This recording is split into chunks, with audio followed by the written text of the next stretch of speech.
Hello दोस्तों, स्वागत है आप सभी का आज की इस नई वीडियो में। आज के इस नए वीडियो सत्र में हम लोग पढ़ने वाले हैं क्लास 12th की केमिस्ट्री, जिसके प्रमुख केमिकल रिएक्शंस, जिसमें से एल्डिहाइड, कीटोन तथा कार्बोक्सिलिक अम्ल, जिनके बारे में हम लोग अध्ययन करेंगे। टॉपिक आपका रहेगा क्या होता है जब। पहला जो आपका प्रश्न है वह है एसीटोन की क्रिया सोडियम बाईसल्फाइड से कराते हैं। ये आपका पहला टॉपिक है, क्या होता है जब एसीटोन की क्रिया सोडियम बाईसल्फाइड से कराते हैं। सबसे पहले आपको एसीटोन लिख लेना है, उसके बाद में इसकी क्रिया होगी सोडियम बाईसल्फाइड से। तो एसीटोन C और CH3 डुअल बॉन्ड और O, ये हो जाएगा आपका एसीटोन, और इसकी क्रिया होगी आपकी सोडियम बाईसल्फाइड। सोडियम को Na से लिखते हैं और आपका बाई के लिए H और सल्फाइड के लिए SO3, ये हो जाएगा आपका सोडियम बाईसल्फाइड। ये आपका है एसीटोन, और एसीटोन की क्रिया करेंगे सोडियम बाईसल्फाइड के साथ में। तो इसकी जब क्रिया करते हैं तो प्राप्त होता है C, यहाँ पर इसके साथ में डुअल बॉन्ड के साथ जुड़ा रहेगा यहाँ पे CH3, और यहाँ पर आपका एक O और H, इस प्रकार से। और अब आपके पास बचा Na और SO3, Na और SO3, ये हो जाएगा आपका एसीटोन सोडियम बाईसल्फाइड। ये आपका एसीटोन और Na मतलब सोडियम बाईसल्फाइड,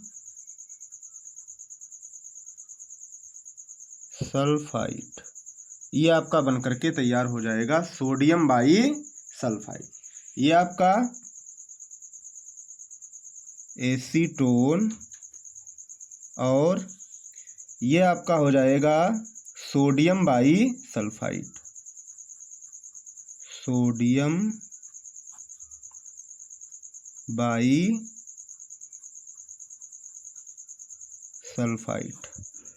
तो क्या होता है जब एसीटोन क्रिया करता है सोडियम बाईसल्फाइड के साथ।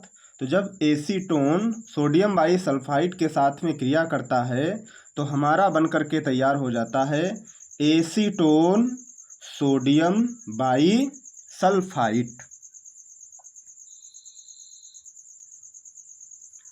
नेक्स्ट आपका है क्या होता है जब फार्मिक अम्ल को सांद्र H2SO4 की उपस्थिति में गर्म करते हैं। तो यहाँ पर आपका है फार्मिक अम्ल। फार्मिक अम्ल को HCOOH, ये हो जाएगा आपका फार्मिक अम्ल। फार्मिक अम्ल को सांद्र H2SO4 यानी सांद्र सल्फ्यूरिक अम्ल की उपस्थिति में गर्म करते हैं। तो यहाँ पर उपस्थित होगी सांद्र H2SO4 की, यहाँ पर उपस्थित होगी सांद्र H2SO4 की। ये हमारा बन जाएगा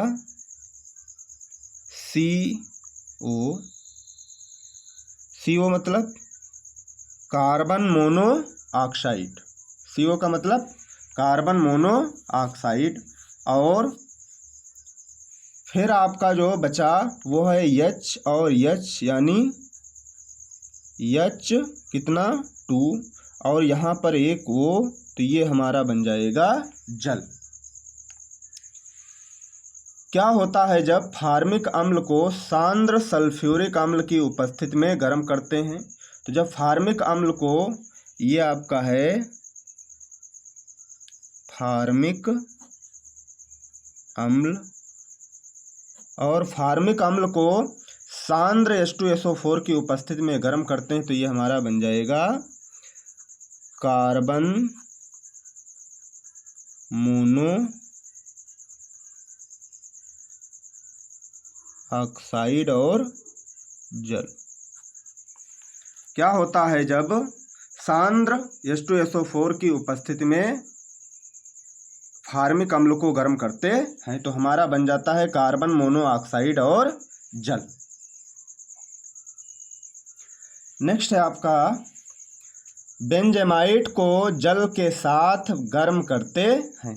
क्या होता है जब बेंजेमाइट को जल के साथ गर्म करते हैं? जल के साथ गर्म करते हैं। क्या होता है जब बेंजेमाइट को जल के साथ गर्म करते हैं? सबसे पहले आपको बेंजेमाइट को लिख लेना है। बेंजेमाइट आपका बनेगा बेंजीन से, तो यहाँ पर बेंजेमाइड ये हो जाएगा बेंजीन का स्ट्रक्चर। और अगर आपको बेंजेमाइड बनाना है तो इसके साथ में CONH2 ये हो जाएगा आपका बेंजेमाइड। और इस बेंजेमाइड को जल के साथ गर्म करना है। किसके साथ में गर्म करना है? जल के साथ में गर्म करना है। तो यहाँ पर ये डेल्टा हो जाएगा, गर्म का प्रतीक, गर्म का साइन या गर्म करने का साइन। तो ये हो जाएगा आपका बेंजेमाइट और ये हो जाएगा आपका जल। इसको जब गर्म करते हैं तो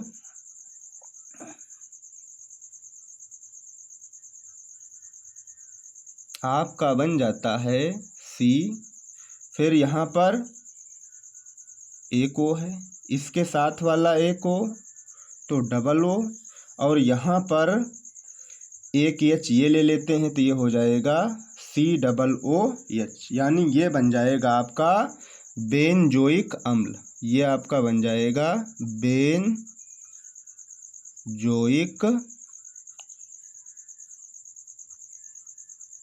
अम्ल। ये आपका बन जाएगा बेंजोइक अम्ल प्लस, अभी आपके पास बचा NH, N और H यहाँ पर, क्योंकि इसका एक H यहाँ पर एडजस्ट कर दिया गया। अब यहाँ पर 2H हैं तो 2 + 1 कितना हो जाएगा? 3H। ये बन जाएगा आपका अमोनिया। ये आपका बन जाएगा अमोनिया। तो क्या होता है जब बेंजेमाइट को जल के साथ गर्म करते हैं? तो ये बन जाएगा आपका अमोनिया गैस। ये आपका बन जाएगा अमोनिया गैस। तो बेंजेमाइट को जल के साथ गर्म करते हैं तो हमारा बन जाता है बेंजोइक अम्ल और अमोनिया। अगला है आपका, क्या होता है जब बेंजोइक अम्ल को अमोनिया के साथ गर्म करते हैं? तो पिछले वाले समीकरण में हमने पढ़ा है बेंजोइक अम्ल और अमोनिया दोनों के बारे में। तो बेंजोइक अम्ल बनता है बेंजीन के स्ट्रक्चर से, इस प्रकार से। ये आपका बेंजीन का स्ट्रक्चर हो गया। यहाँ पर COO और H ये हो जाएगा आपका बेंजोइक अम्ल। अमोनिया के लिए NH3 ये हो जाएगा अमोनिया। तो बेंजोइक अम्ल को, ये आपका बेंजोइक अम्ल हो गया और ये हो गया आपका NH3 मतलब अमोनिया। इसको क्या करना है, गर्म करना है। इसको करेंगे गर्म, और जब इसको गर्म करेंगे तो हमारा बन जाएगा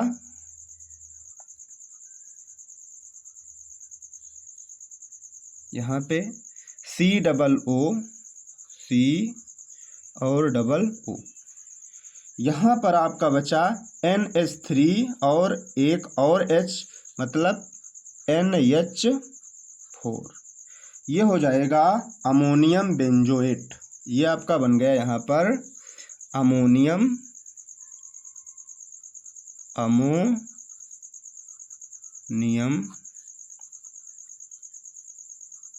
बेंजोएट। ये आपका बन गया अमोनियम बेंजोएट। तो बेंजोइक अम्ल को अमोनिया के साथ जब गर्म करते हैं तो हमारा बन जाता है अमोनियम बेंजोएट।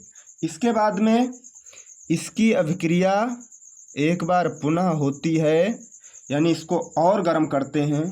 तो जब और गर्म करते हैं तो ये हमारा बन जाता है, ये बेंजीन का स्ट्रक्चर है। इसमें यहाँ पर इस न्यूक्लियस से CO, C और 1O प्लस आपका NH2 ले लेते हैं। यहाँ पर NH2 का मतलब ये हो जाएगा आपका बेंजेएमाइड। ये हो जाएगा आपका बेंजेएमाइड। ये हो जाएगा आपका बेंजेएमाइड। अब आपके पास यहाँ पर NH4 था तो NH2 ले लिया गया, तो यहाँ पर आपके पास बचा H2 और यहाँ पर एक O बच गया, तो ये हो जाएगा आपका जल।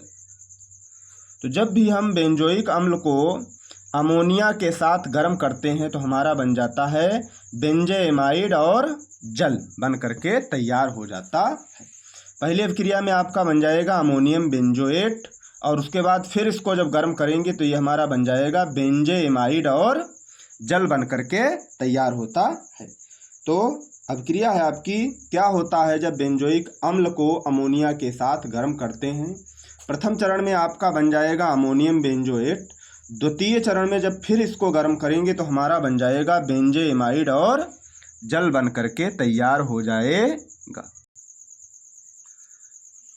अगला आपका है अभिक्रिया, क्या होता है जब एसीटैल्डिहाइड को टालेन अभिकर्मक के साथ गर्म करते हैं।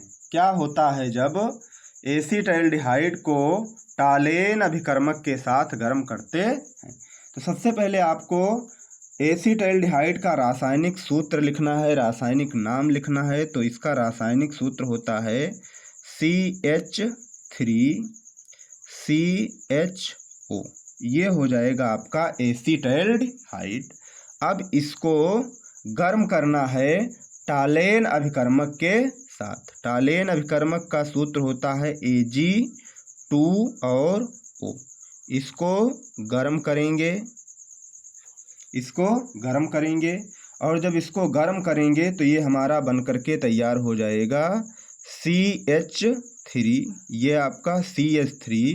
इसके बाद में आपका एक और यहाँ पे C, तो ये आपका C, फिर एक O यहाँ पर है और एक O यहाँ पर है, तो 2O, फिर आपका यहाँ पर बचा H।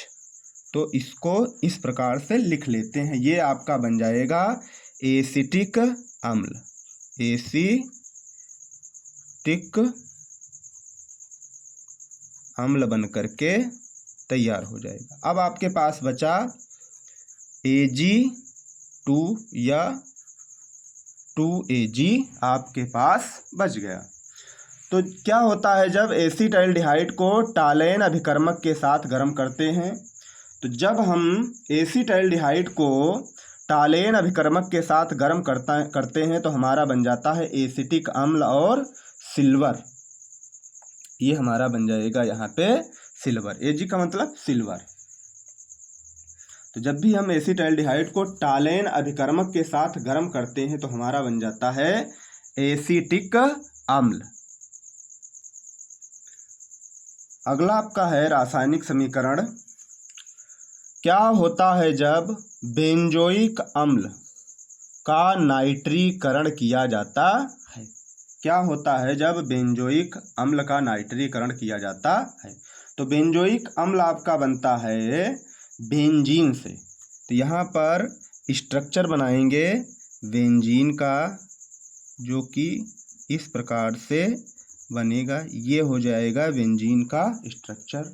यहाँ पर आपको बेंजोइक अम्ल चाहिए, तो इस वाले नाभिक से आपको COO और H लिखना है। ये हो जाएगा आपका बेंजोइक अम्ल।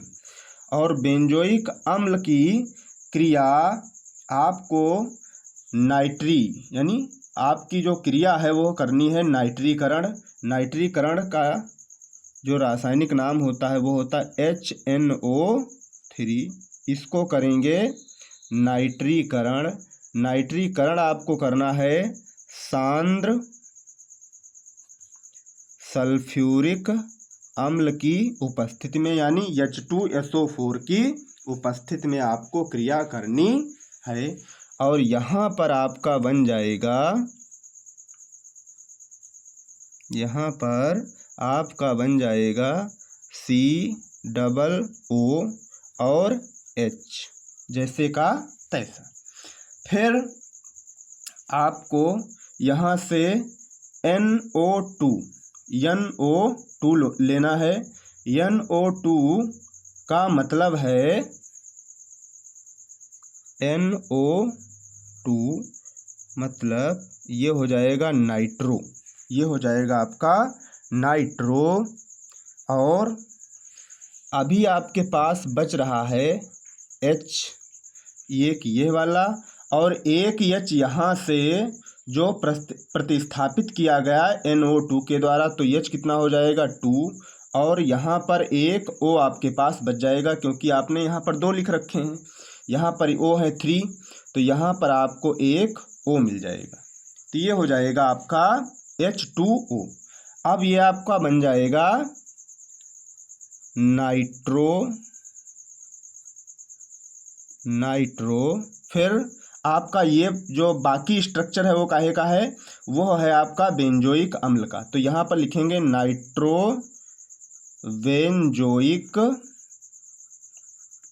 नाइट्रोबेंजोइक अम्ल।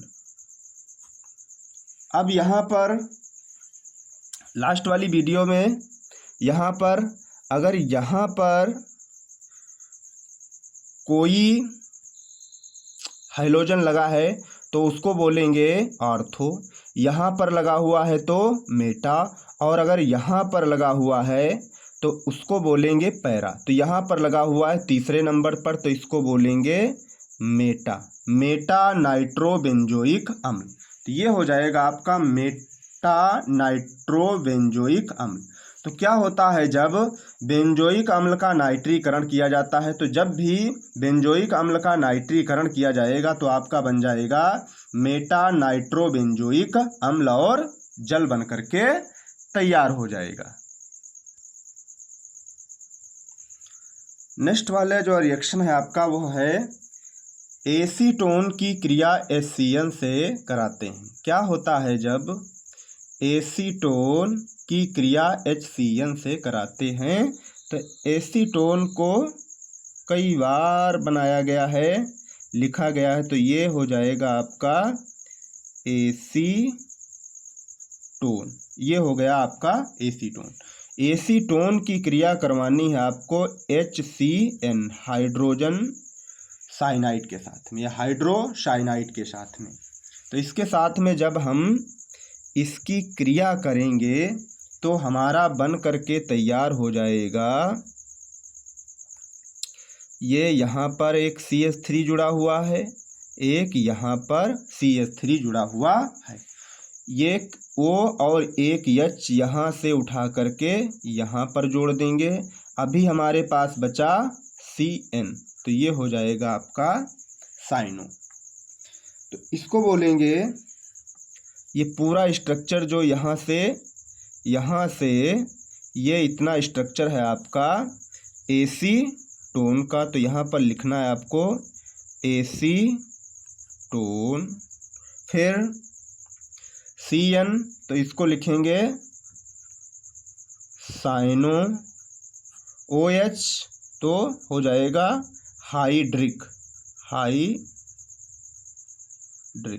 ये बन जाएगा आपका एसीटोन साइनोहाइड्रिक। तो क्या होता है जब एसीटोन की क्रिया HCN से कराते हैं, तो जब भी ये आपका एसीटोन है और ये आपका HCN है, तो जब भी हम एसीटोन की क्रिया HCN के साथ कराते हैं तो हमारा बन करके तैयार हो जाता है एसीटोन साइनोहाइड्रिक। क्या बन करके तैयार हो जाता है? एसीटोन साइनोहाइड्रिक बन करके तैयार हो जाता है। 8वीं आपकी अभिक्रिया है, क्या होता है जब एसीटोन की क्रिया KOH की उपस्थिति में क्लोरोफॉर्म से कराते हैं। एसीटोन की क्रिया क्लोरोफॉर्म से करानी है, उपस्थिति है KOH की। तो यहाँ पर KOH का मतलब पोटेशियम हाइड्रोक्साइड की उपस्थिति में क्लोरोफॉर्म से एसीटोन की क्रिया करवानी है। एसीटोन के लिए C और CH3 डबल बॉन्ड और O, ये हो जाएगा आपका एसीटोन।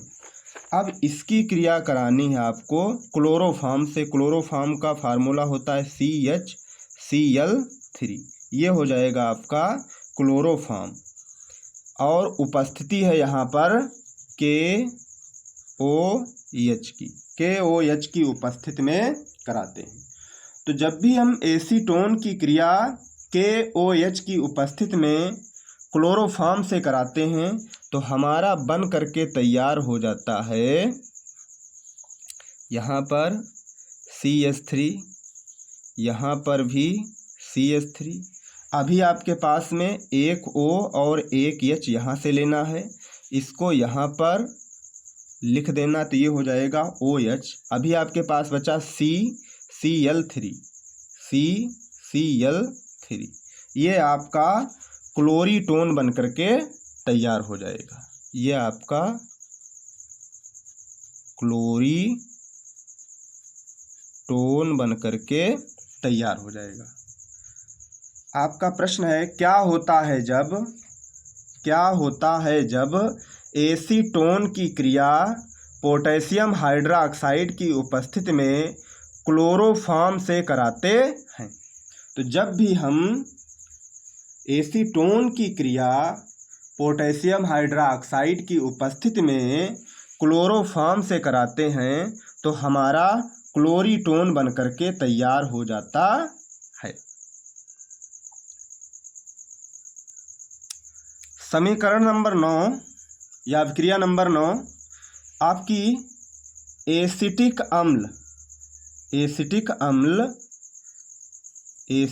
अम्ल फास्फोरस पेंटाक्लोराइड के साथ क्रिया करता है। क्या होता है जब एसिटिक अम्ल फास्फोरस पेंटाक्लोराइड के साथ क्रिया करता है या के साथ क्रिया कराई जाए तो क्या होगा? तो एसिटिक अम्ल का जो रासायनिक सूत्र होता है वो होता है CH3COOH। ये हो जाएगा आपका एसिटिक अम्ल। और इसकी क्रिया करवानी है आपको फास्फोरस के लिए P, पेंटाक्लोराइड हो जाएगा, पेंटा मतलब 5, तो ये हो जाएगा आपका पेंटाक्लोराइड।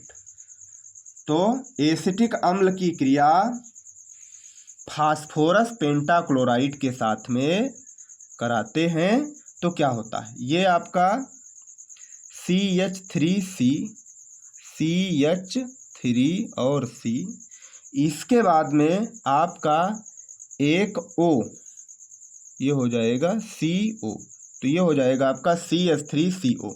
अब यहाँ पर एक O बच रखा है और एक H बच रखा है। यहाँ पर P और Cl5 है तो एक Cl यहाँ पर लिख लेते हैं। अभी यहाँ पर 4 Cl बाकी है, तो ये हो जाएगा आपका एसिटिल क्लोराइड। ये आपका बन गया यहाँ पर एसिटिल और क्लोराइड। ये आपका एसिटिल क्लोराइड बन करके तैयार हो गया। प्लस इसमें जो और कंपाउंड्स बनेंगे उनमें से आपका एक EH ये और एक Cl इसके साथ में, तो ये बन जाएगा आपका हाइड्रोक्लोरिक अम्ल। अभी यहाँ पर Cl बचे हुए हैं 3, यहाँ पर Cl आपका बचा हुआ है 3 और एक O और P, तो यहाँ पर एक P बचा हुआ था, ये P, और एक O बचा हुआ था तो उसको लिख लेंगे PO। फिर आपके पास 2Cl आपने लिख रखे हैं, आपके पास बचे 3Cl, तो ये हो जाएगा आपका P for phosphorus, O for oxy, Cl मतलब क्लोराइड, तो ये हो जाएगा आपका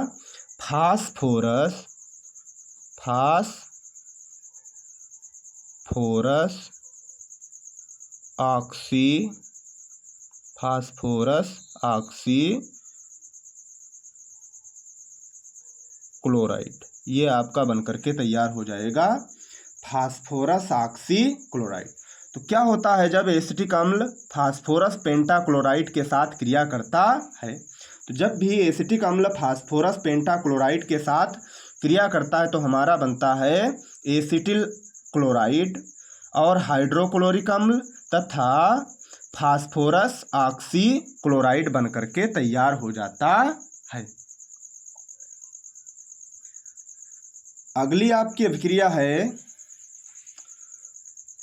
क्या होता है जब फार्मिक अम्ल, क्या होता है जब फार्मिक अम्ल की क्रिया H2SO4 की उपस्थिति में एथिल एल्कोहल से कराते हैं। क्या होता है जब फार्मिक अम्ल की क्रिया H2SO4 की उपस्थिति में एथिल एल्कोहल से कराते हैं, तो यहाँ पर आपको फार्मिक अम्ल का रासायनिक नाम लिखना है। फार्मिक अम्ल का रासायनिक नाम होता है HCOO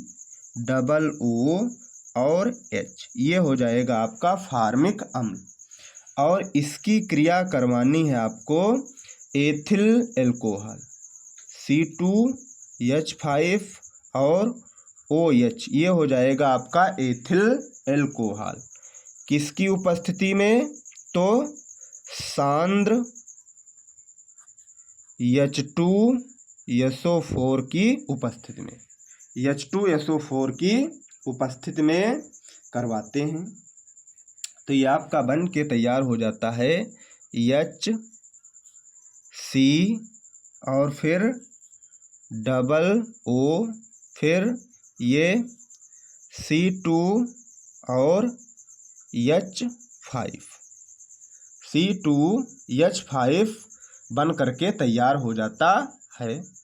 प्लस आपका और जो है बनेगा H और H मतलब H2 और एक ये O, तो ये आपका बन जाएगा जल।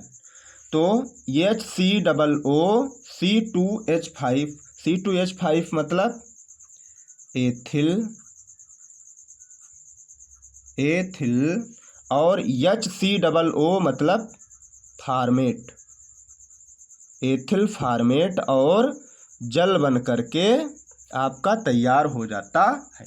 तो जब भी फार्मिक अम्ल की क्रिया H2SO4 की उपस्थिति में एथिल एल्कोहल से कराते हैं तो हमारा एथिल फार्मेट और जल बन करके तैयार हो जाता है।